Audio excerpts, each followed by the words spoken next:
Daniel chapter 1. Timeline. During the 6th century BC, construction on the Acropolis in Athens begins. Mayan civilization was flourishing in Mexico. Aesop wrote his fables. Confucius and Buddha live. Greek art comes into its own. The Phoenicians make the first known sea journey around Africa. The olive tree is introduced to Italy by the Greeks. Daniel in the den of the higher critics. Who wrote the book of Daniel?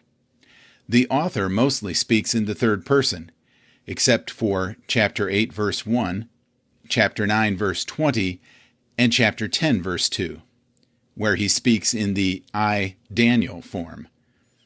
But it was customary for ancient writers to speak in the third person, even when writing about themselves. One Old Testament exception to this is Nehemiah, which is in the form of a personal diary. God himself switches between the grammatical first and third person when speaking of himself. Compare Exodus chapter 20 verse 2, I am the Lord your God, and chapter 20 verse 7, for the Lord will not hold him guiltless.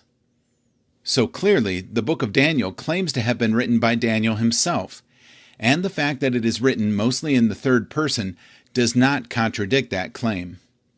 Fortunately, Jesus clears the matter up nicely. He tells us that Daniel wrote the book of Daniel.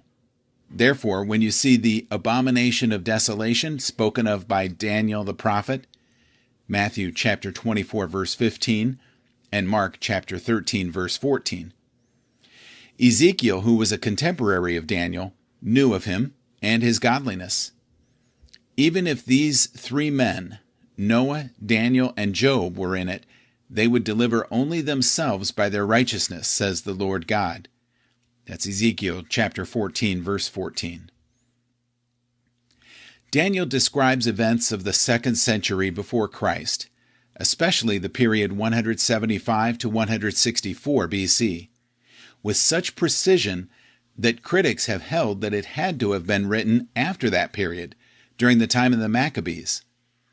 Supposedly, its purpose for being written during that time was for it to be an inspiring political tract meaning to encourage God's people on to victory during the Maccabean War.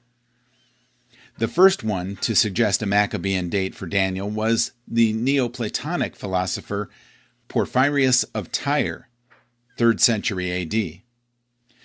Porphyrius couldn't believe the prophecies, so he suggested the later date. Jerome, in his commentary on Daniel, spent much of his time refuting these arguments. Beginning in 1771, influenced by the Enlightenment, academics began to revive the old Maccabean date theory for Daniel. They all agreed that every accurate prediction of Daniel was written after the event had taken place. The modern argument is based on supposed inevitable mistakes that a 2nd century BC writer would make when writing about a period 400 years before, in the 6th century BC. In our own day, it would be as if someone wrote a story about the Pilgrims landing at Plymouth Rock with speedboats and computers. We would know that it was a forgery. There are usually said to be 5 main historical blunders: the wrong date for Nebuchadnezzar's invasion, using the word Chaldeans to describe a class of soothsayers, the obviously legendary account of Nebuchadnezzar's madness, King Belshazzar and his relationship to Nabonidus, and the legendary figure of Darius the Mede. There is also a linguistic argument made saying that the Greek words used in Daniel, words that would not have come into the Hebrew vocabulary until the 2nd century BC. As we go through Daniel, we will give special attention to these issues and what modern archaeological research has to say about them. But we should ask, why such a strong attack against Daniel? Simply because Daniel contains more fulfilled prophecies than any other book in the Bible. In New Testament prophecy, Daniel is referred to more than any other Old Testament book. Marxist governments have prohibited preaching from passages like Daniel because they tell God's words on the course of history where he and his people win. Daniel chapter 1, verse 1. In the 3rd year of the reign of Jehoiakim, king of Judah, came Nebuchadnezzar, king of Babylon, unto Jerusalem, and besieged it. Daniel chapter 1, verse 2. And the Lord gave Jehoiakim, king of Judah, into his hand, with part of the vessels of the house of God, which he carried into the land of Shinar to the house of his God, and he brought the vessels into the treasure house of his God. Nebuchadnezzar conquers Jerusalem. Jehoiakim was a Judean king, placed on the throne by Pharaoh Necho of Egypt. His name, Jehovah Raises Up, belied his illegitimate ascendancy.